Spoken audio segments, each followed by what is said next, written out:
Hey, good afternoon. This is Scott, and today is Whiskey Wednesday. And today we are going to try one of the most allocated bourbons out there, that one of the ones that everybody likes to seek out. We're going to try Blanton. Oh, hold on a second here. It's an empty bottle. Let me get my refill. Ancient Age, 10-star. Stay tuned.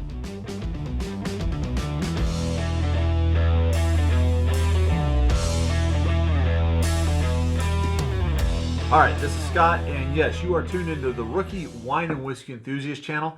And today it is Whiskey Wednesday, new Whiskey Wednesday. This is still YouTube's primarily only Washington wine and spirits channel, but not exclusively. And today, again, we're going to go ahead and discuss one of the most allocated bourbons and what I believe is a good replacement for that bourbon. And that is Ancient Age 10-star. Now, let me go ahead and get this opened up. Yes, it is a plastic top. Ancient Age 10-star, as well as Blanton's, as well as Rock Hill Farms, as well as Elmer T. Lee, and I believe Hancock Reserve. They are all of the mash bill number 2 from Buffalo Trace, which is the higher rye mash bill. So, that being said, this recipe that was in this original bottle is basically the same recipe that's in this particular bottle. Okay?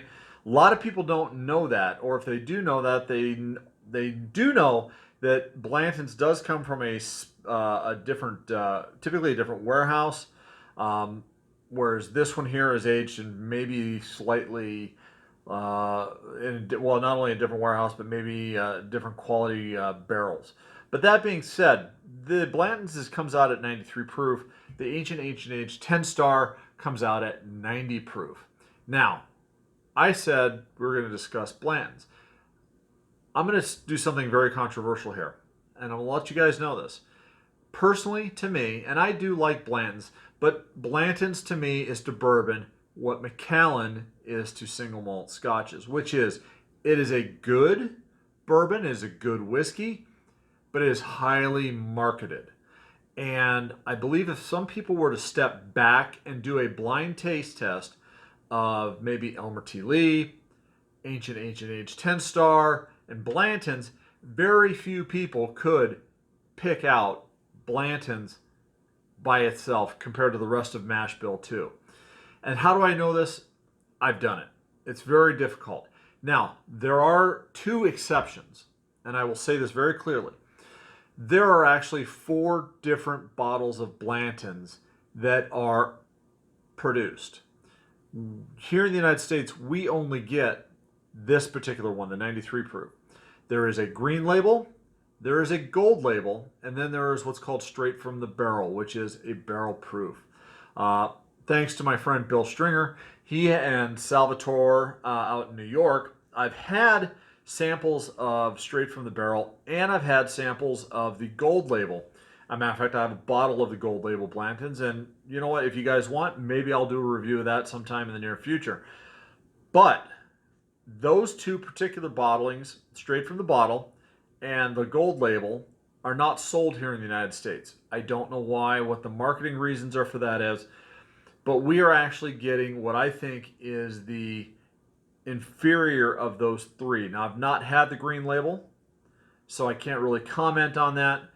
But when you can have a sample from straight from the barrel Blanton's and you have a sample of the gold label Blanton's, you'll never drink this again. So, anyways, let's go ahead. This is a non-age stated product. Here's the other big difference with these 2.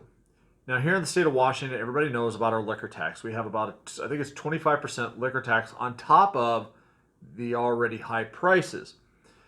After tax, this particular bottle right here comes in at anywhere from $75, and I've seen it as high as $125 a bottle. This particular bottle right here, again, it's the same recipe, comes in at about $25 a bottle. So, let's go ahead and take a look at this. The color on this at 90 proof. It is I want to say a dirty bronze, gold, with a little gold mixed in. It does have some very long legs on this particular bottle, or excuse me, on this glass. So let's go ahead and take a nose of this.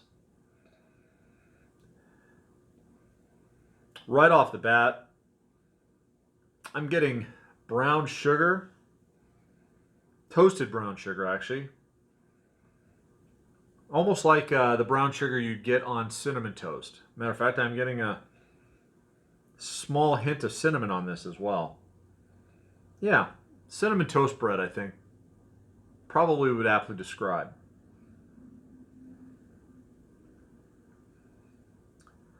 Some molasses. And there's a slight floral note to it. Now, the floral note I've gotten before on Elmer T. Lee, and I'll be honest with you, I'm not a fan of Elmer T. Lee either. But when it comes to, if I remember right, the Elmer T. Lee also comes in at 90%, same as the Ancient Age.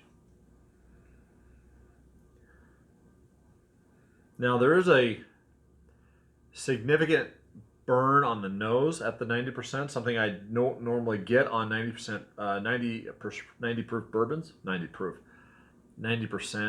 or 45% ABV bourbons. You'll have to forgive me, it's been a long day. I just got home from work. Let's go ahead and take a sip.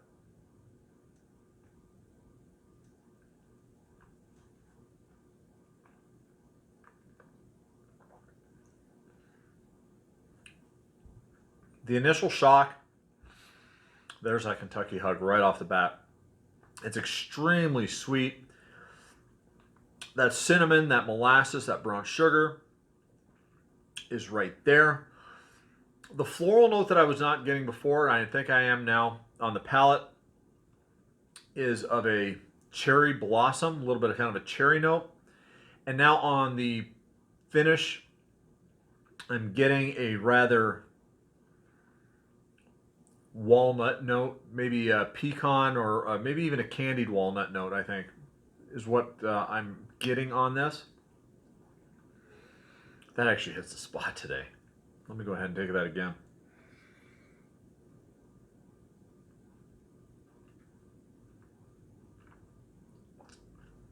Yeah. That Kentucky hug is right there. But it's a flash in the pan. Now, I will say this. The subtleties, and I can't, because I'll be honest with you, I'm not going to buy another bottle of Blanton's ever again. But I will tell you, the slight subtleties in it is this is going to be a little bit thinner than regular Blanton's. I think the regular Blanton's is going to have a more pronounced candied walnut flavor to it and a little bit deeper brown sugar note to it.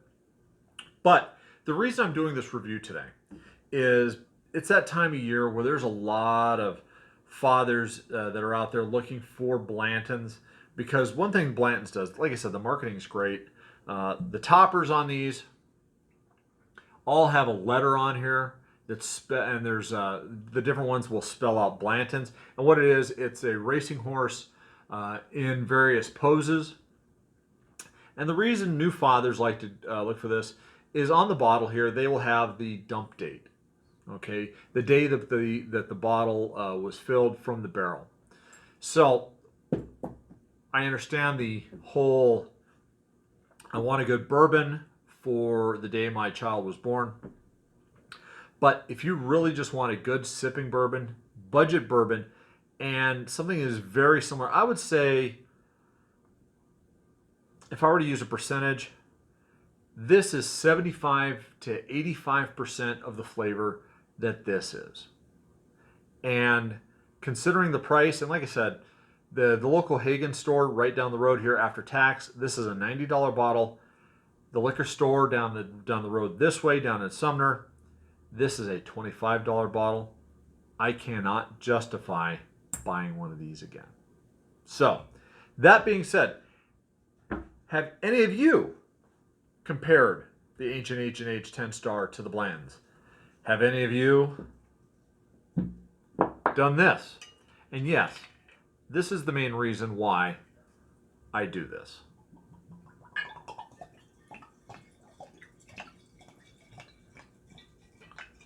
This is the only reason why I keep around this empty Blanton's bottle.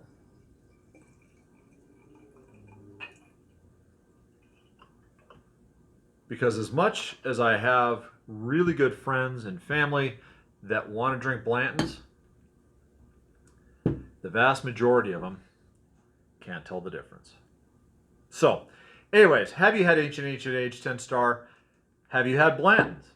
Have you ever filled another whiskey bottle with a so-called inferior product to serve to your guests? Anyways, go ahead and place those down in the comments down below. One other thing, actually two other things before we finish off here. Two congratulations that have to go out. First, Chris Newell down at Bourbon Insane, the other video channel. I'll go ahead and post a link down to his channel.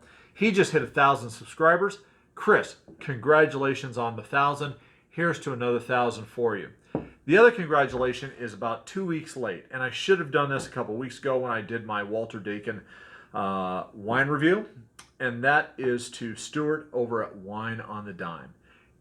The young man has just completed, and I believe he said with honors, his WSET Level 3 exam. Congratulations to both.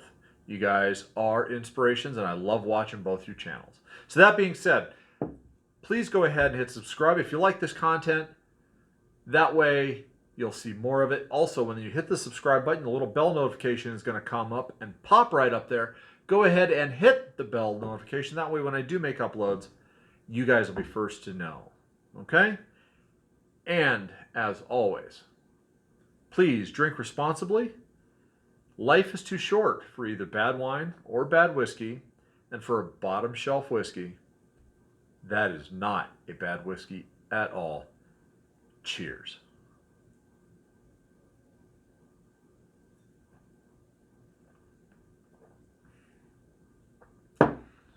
Now let's just hope some of my friends that I've served this to don't watch this video.